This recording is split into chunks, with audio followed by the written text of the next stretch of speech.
Hi everyone, I'm Jyotika Ramdas and I'm your finance trainer. So today I'll be training you on the P2P process, that is procure to pay process. So this process is really very important for every business and every company. So understanding this process and the stages involved in the process is really very important. And that is why I'm going to train you on this particular process today using certain slides which I have made. So first of all, I'll tell you what are the contents which are involved in today's training, or what and all slides I have made to carry this training forward. So first of all, I'll be telling you what this P2P cycle is, and then I'll be telling you what are the stages involved in this particular process and how these stages are really very important for the business. Then I'll also be giving you an idea about how this particular process becomes very significant for each business and company. So that is the contents that we'll be dealing today. So you really need to understand that this particular process is an ordered sequence. So we have the sequence which is really like there is a certain process, and it is an ordered sequence, and it starts from this procurement or purchasing and it ends with payment. That is why it has been given the name P2P or procure to pay. Alright. So first of all, now let us move on to the slides. I'll be explaining this entire process using slides. So yeah. So this is the content that we'll be dealing. That is, we'll be first looking at what the P2P cycle is. Then we'll understand the stages of the cycle and understand how these stages actually are beneficial or advantageous for the businesses and the companies. So next we'll be looking at how it is significant for businesses. This entire process, how it is significant for businesses. Alright. So what is procure to pay? Just as I told you, it is a long process actually, involving a lot of people and a lot of activities and events. So this is a process of requesting or requisitioning, purchasing, then receiving the goods, paying for, and finally accounting for goods and services that a buyer or our company gets from the seller or the vendor.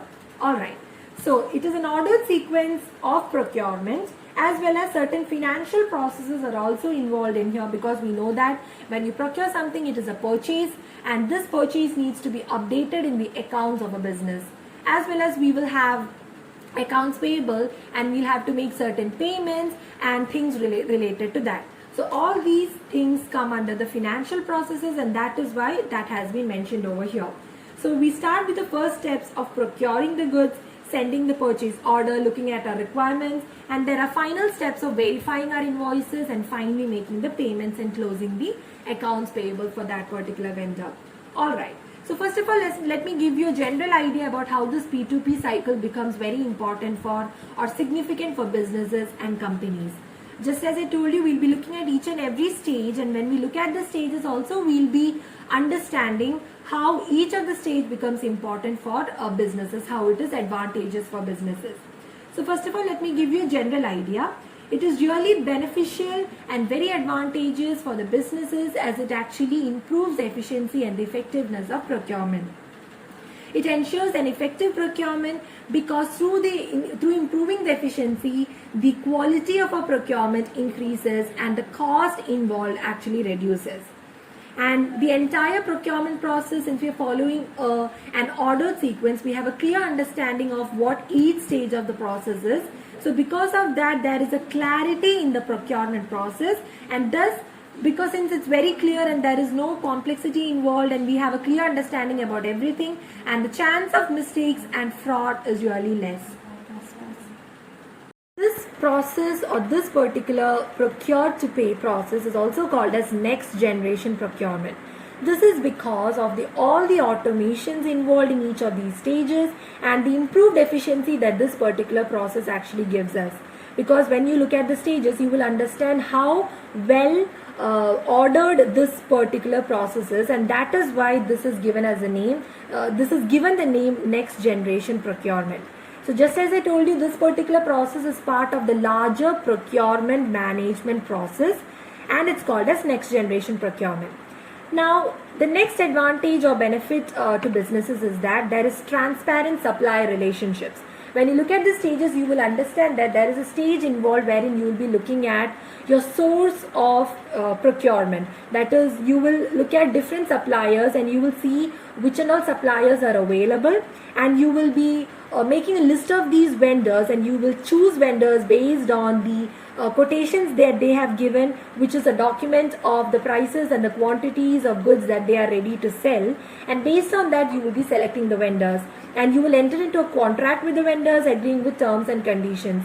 So because of that, there is an increased efficiency in terms of finding out these suppliers or the source of procurement as well. This ensures a very clear, transparent supplier relationship.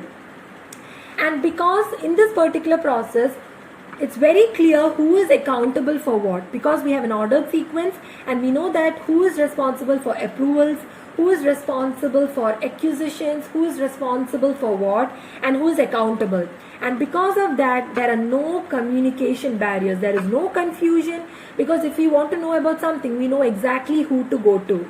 And that is why there are no communication barriers, and each stage involves certain documentation. And since the stages are clear, since the requirements are very clear, and since the sequence is very clear, we make very proper documentations in each of the stage, and there is a lot of accountability. Just as I told you, we know who is responsible for what, and thus it makes those people answerable for the activities that they are involved in. Alright, so those are the main significance of this particular process to businesses. Moving on, we have certain other significances as well. So we do spend analytics, because here in this particular process, we know what our requirements are, and we know which are the suppliers that we have entered into a contract with. So we have a clear understanding of what our expenditures will be and what our spending will be. So since we analyze this spending, we are actually getting involved in a spend analytics over there, and because of that, we have a lot of control over there, and our cost and expenses can be reduced.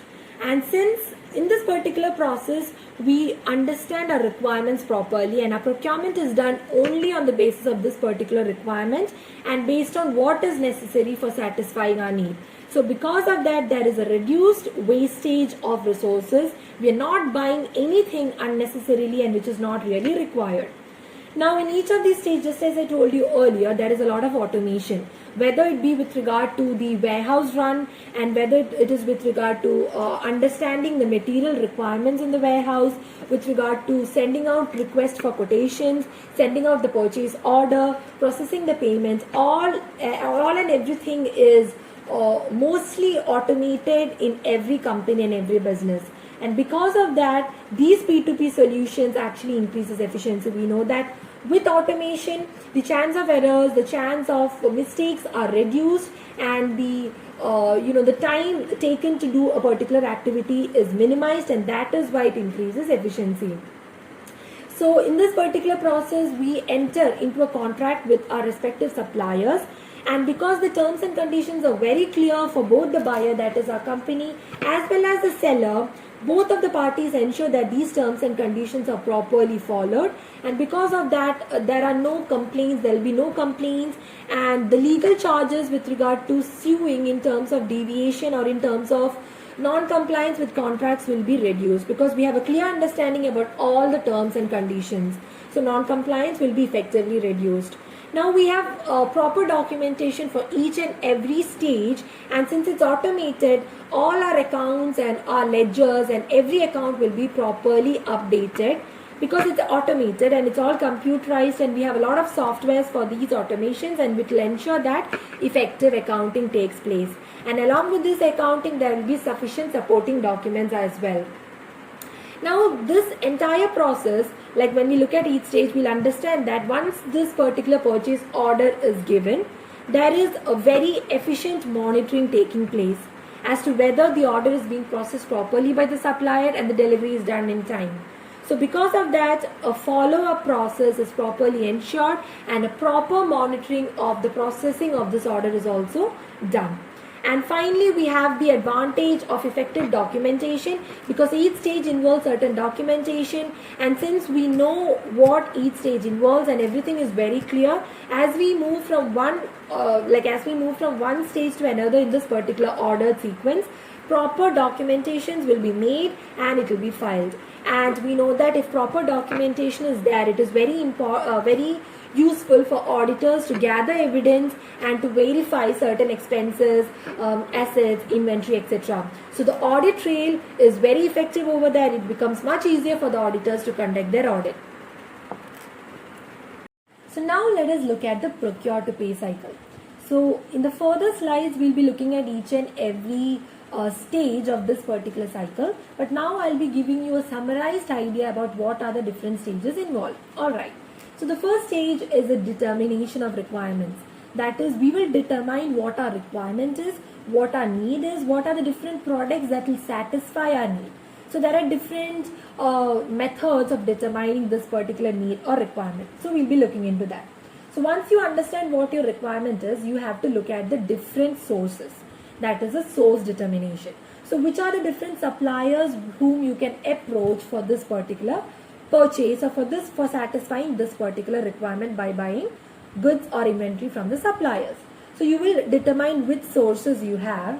Then once you determine the sources, you know that there are many different suppliers. So comparing these suppliers and by comparing the quotations that they give you, you have to select your vendors. That you have to choose which vendors you want to approach and whom you want to enter into a contract with and with whom you want to actually trade or buy goods from. So that is a vendor selection. It might be either one vendor or it will be different multiple vendors depending upon our requirement. Alright. Now the fourth stage is the PO processing. So PO, the full form of PO is purchase order or the procurement order. So it is basically a document which actually lists all the products that you require, which has been identified or determined in the first stage.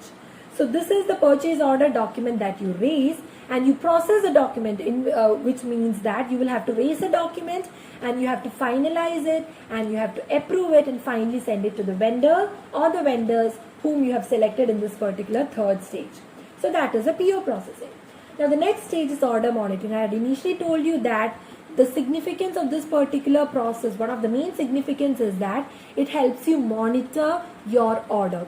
So it ensures that you actually follow up your order and it ensures that there is smooth delivery of the products and the smooth functioning or the smooth running of that particular order processing. It ensures that. So there is order monitoring, which is this particular stage, and then finally after the order gets processed in the supplier's part and after everything goes smoothly, you receive the goods.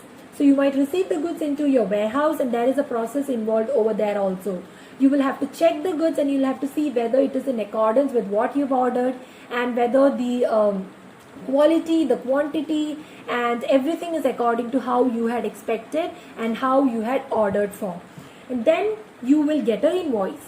You will get an invoice and you will have to verify the invoice. You'll have to see whether the invoice is in accordance with what you had planned, whether it is in accordance with what you have received and what order you've given and what quotations the supplier had initially given you. So you verify the invoice and you will finalize it and approve it.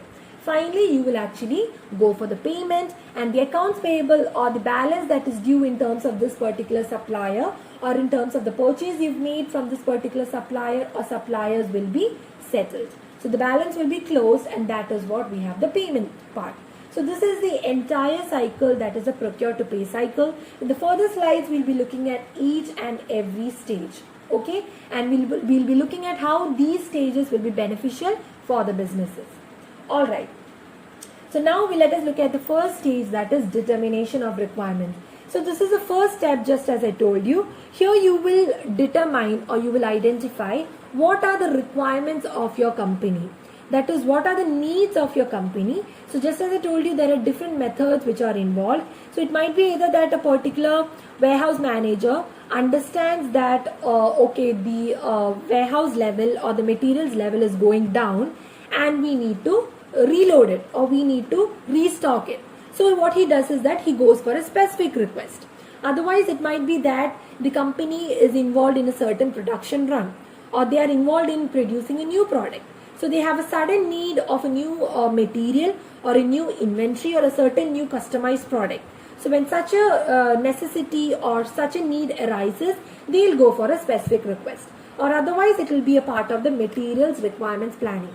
So just as I told you, each and every process is automated. So we have ERP systems called as enterprise resource planning. So here you will conduct a warehouse run, and there will be, since it's automated, there will automatically be a certain level wherein you will have to reorder the inventory, and when that level is reached, automatically a purchase requisition will be raised. So that is a part of the materials requirements planning. So it will be either a part of specific request that is raised, or it will be part of an MRP, that is materials requirements planning. So through both these you will understand what is the requirement, or you'll be able to identify the needs for materials and inventory and the need for raising a purchase requisition by the company.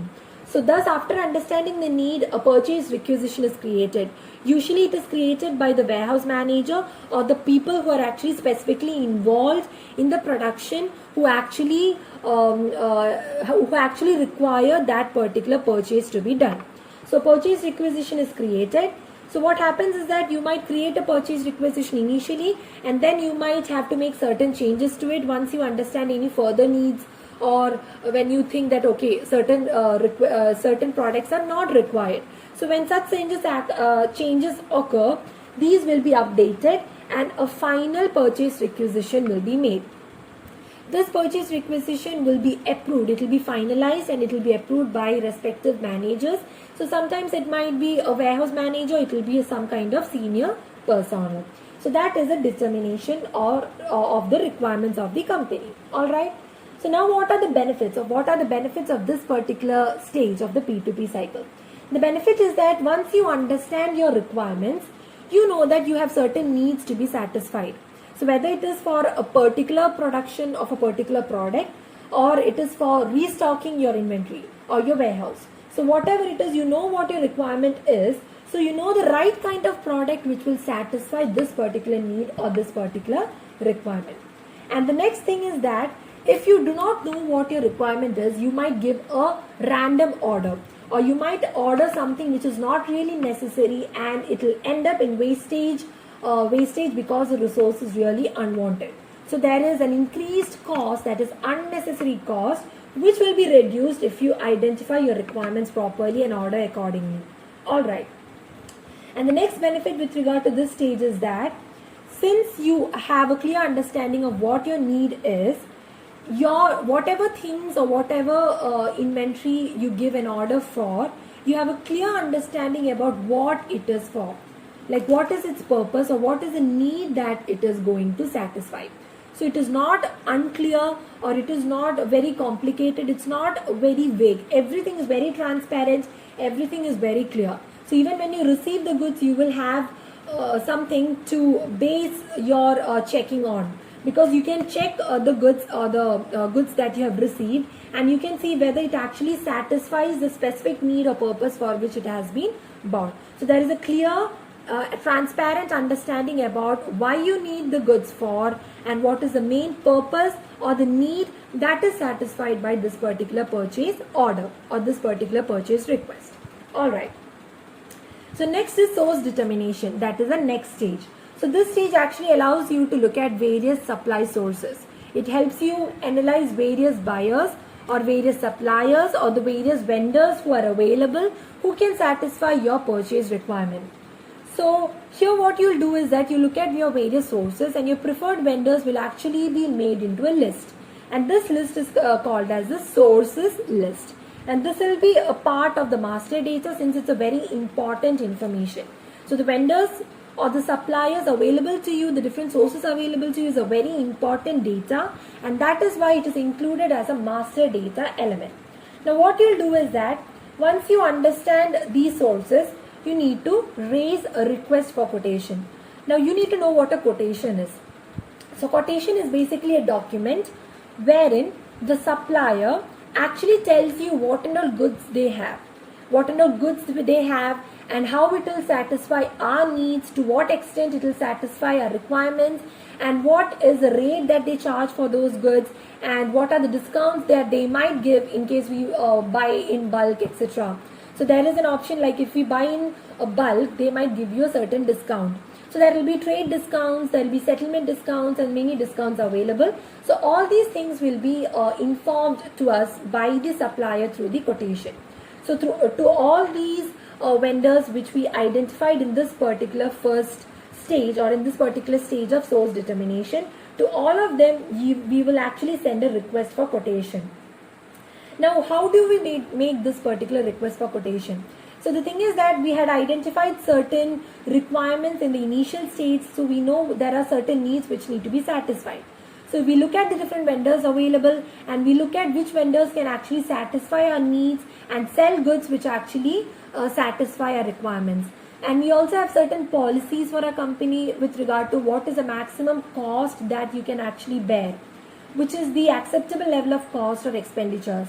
So based on what our requirement is and based on what our pricing policies is, we determine the vendors to which we have to send an RFQ, that is a request for quotation.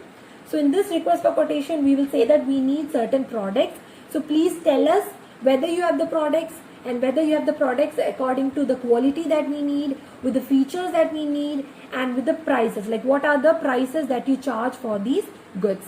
So if you have certain kind of discounts available for bulk buying, what are they? So these will be asked, like these things will be requested to these vendors which we have identified, and that will be included in the request for quotation. So the next stage is the vendor selection. So you have actually requested for quotations from different vendors. So you've actually received quotations now. You have quotations from different vendors. So now the next stage is the vendor selection. You need to choose a particular vendor from the different quotations that you have received. So you compare the quotations with each other and you look at which one is the most favorable one. Like you look at your requirements and then you will look at what is the pricing policy of the company, what are the needs of the company, and depending on all those factors you will decide which is the vendor or the different vendors that you want to purchase from. Then what you do is that sometimes you go for multiple suppliers or multiple vendors. This is because sometimes you might have multiple requirements, so you cannot rely on one supplier, you will have to rely on many different suppliers. Alright. So now what are the benefits of this particular source determination and vendor selection stages? The thing is that this ensures effective procurement, because here you're looking at different sources, you're determining different sources from which you can actually do the purchases, and that is why the chance of your company getting the best possible supply source is really very wide, and that particular scope is really very high. And you understand your suppliers, you understand the quotations, and you understand what type of suppliers they are. You analyze your vendors properly, and because of that you can clearly determine the credibility of your vendors and the quality of the supplies that they might actually give you or they might actually sell you. Alright. So the thing is that the much better your supplier's image is, the image of your company also increases. That is, if the goodwill of supplier is very bad, it will affect you as a buyer of goods from that particular supplier. Alright. So that is why understanding the image or understanding your supplier becomes really very important, which is possible because of this particular stage of the P2P flow. Alright. Now because you know your suppliers really well, you've entered into a contract with them, terms and conditions have been agreed, and you have a clear understanding of who you're dealing with. Because of that, you have a transparent relationship with your supplier or your vendor. Alright. So the next stage is the purchase order processing. Just as I told you, your purchase order can also be called as your procurement order. So once you've decided about which and all vendors you have to enter into a contract with, what you do is that the terms and conditions are agreed. That is, both the buyers as well as the sellers' terms and conditions are agreed, and it is entered into a purchase contract. So now after entering to a purchase contract, now you're ready to purchase or send the purchase order. So that is why we raise a purchase order or a procurement order, and this particular order gets processed. Now a reference technique is used here. You look at your requirements, that is the requirements that you analyzed or identified in your initial stage. So if any changes have been made to the requirements at this particular stage, all those changes will be made and the final requirements will be analyzed, and based on the quotations, these requirements and our pricing policies, what we do is that we send a purchase order or a purchase order is raised. Now this purchase order will be raised, it will be approved by appropriate personnel, it will be finalized and finally sent to the vendor. Now you need to set up a tolerance limit. A tolerance limit is a certain limit which you have set. Over and above that, any deviation in the part of supplier is not tolerable. Alright, so this is mainly in order to understand the decisions that you'll have to take with regard to either accepting or approval or rejecting in cases of deviations that might happen in the part of the supplier in fulfilling the order that we have given them. Alright, so that is about the tolerance level. Now these are the samples which has been shown in this particular slide. We have the sample of the purchase order and we have the sample of the purchase requisition. You can see how the item description column is given, the quantity column, the unit price column is given, and now this is the purchase order wherein you will have the person who has actually requested the purchase order, the person who has actually approved. I told you that is an important part of this particular process. We have people who approve different processes and we have people who approve different documents, different stages. So that is why it ensures that no request or no order goes out of the company which is not approved and which is not really necessary for the company. So everything is properly approved and we have people who are answerable or accountable for that particular stage or for that particular request that has been raised. So we have also the department who has actually raised this particular purchase order. Now we have the item name, that is which and all items do we need, the item code which we take from the quotation that has been given to us by the vendor, the quantity required, the item price that has been charged by the vendor and which we get from the quotation that has been given to us, any discounts given by the vendor and the total amount. I hope the sample is clear. Stage is order monitoring. So this is a very important stage because we have to follow up the order that we have given. This is very important because we have to ensure that all the time, the date, the events that has been pre-planned with regard to the order processing is properly carried out. So it ensures that the goods arrive in time and everything is going smoothly according to what has been planned. So once your purchase order is given, this purchase order monitoring begins. And it ensures it tracks all the dates and all the events throughout this entire process.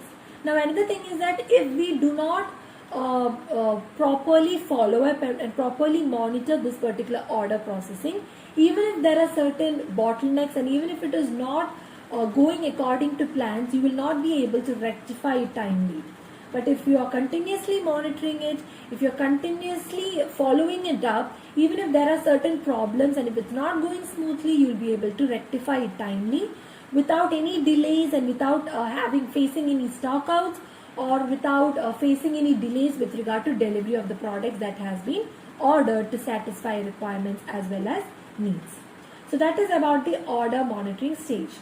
Now after you monitor the order and after you ensure that the order goes smoothly and there are no bottlenecks, and even if there are certain bottlenecks, you make certain timely rectifications, and finally the order gets processed and you receive the goods from your supplier. And that is this particular stage, that is goods receipt stage. So it's basically when there is a physical inbound movement of goods or materials into the warehouse. So obviously it's a common sense that when you get goods from outside or when you purchase goods and when you receive those goods, the amount of inventory in your warehouse actually increases, it goes up. Now once you receive the goods, it's very important to conduct certain matchings and certain checks. That is, you need to match the goods received with the purchase order that had been raised. That is, you need to see whether the goods received is in accordance with what you had ordered. Whether it is in terms of quantity, in terms of quality, in terms of satisfying the needs or requirements for which you had initially given the order for. So all these checks need to be properly done. So if the goods receipt process is very inefficient, like if it is inefficient or it is not smooth enough, what happens is that we might end up in a situation wherein you have received goods which is not of the quantity or the quality that we had ordered for, or it does not satisfy the needs or requirements for which it has been initially ordered for. So there will be an inefficient procurement over there. There will be wastages in terms of resources, in terms of time, etc. So that is the goods receipt process.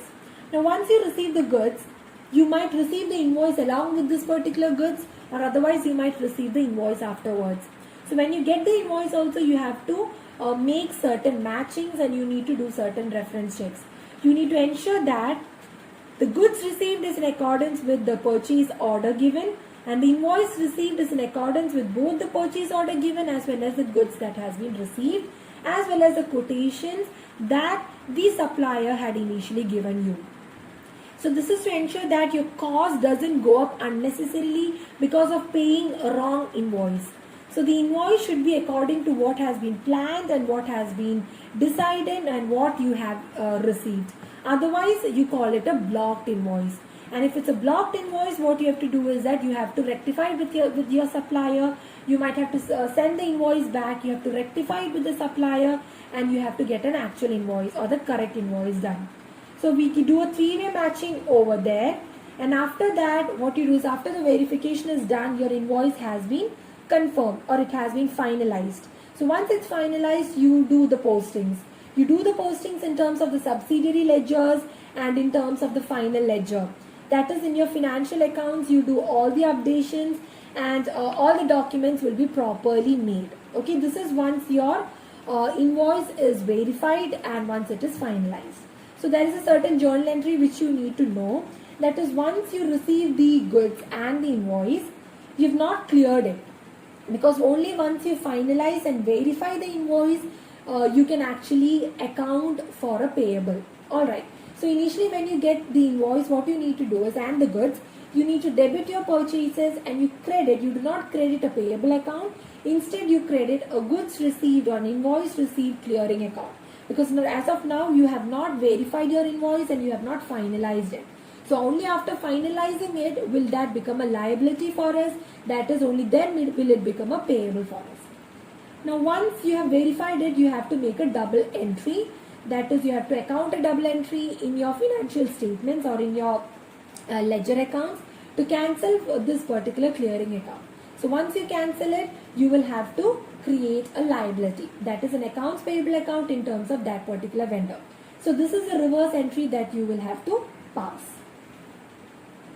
Particular invoice verification stage ensures that you are actually paying for the correct expenses, or like you might have incurred a certain expense for the goods purchased. So through this verification, you're ensuring that the correct expenses are paid for.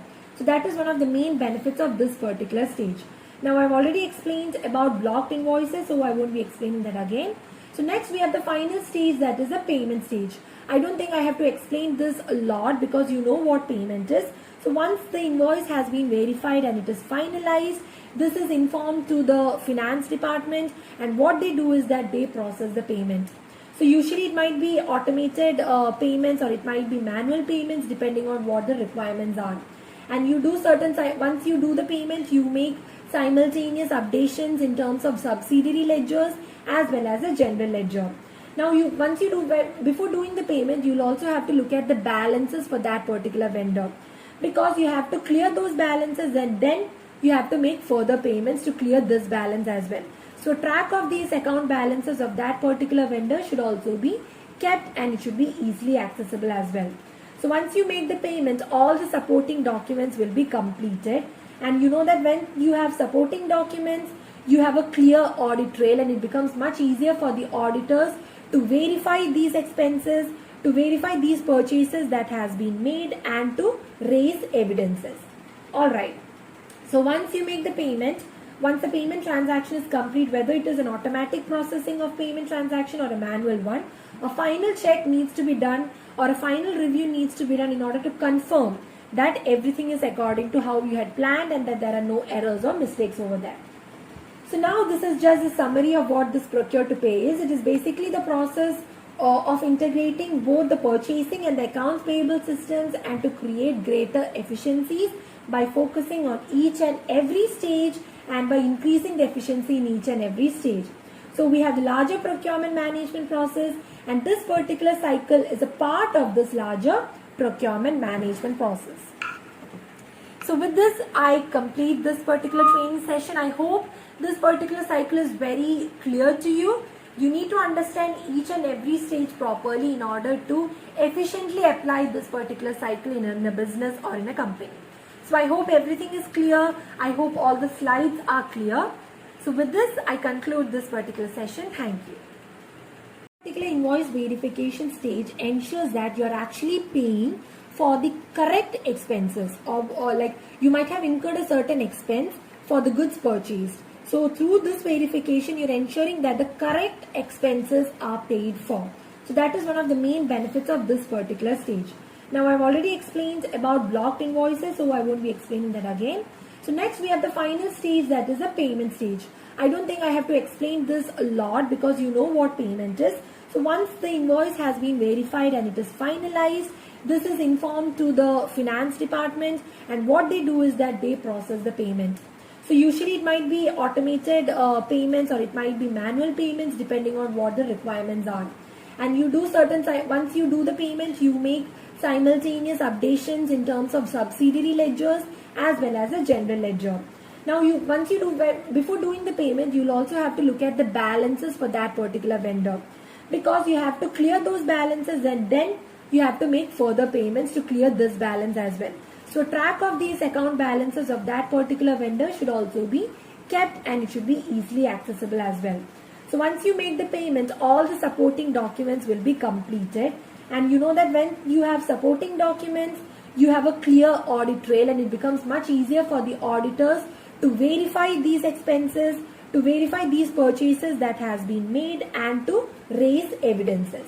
Alright, so once you make the payment, once the payment transaction is complete, whether it is an automatic processing of payment transaction or a manual one, a final check needs to be done, or a final review needs to be done in order to confirm that everything is according to how you had planned and that there are no errors or mistakes over there.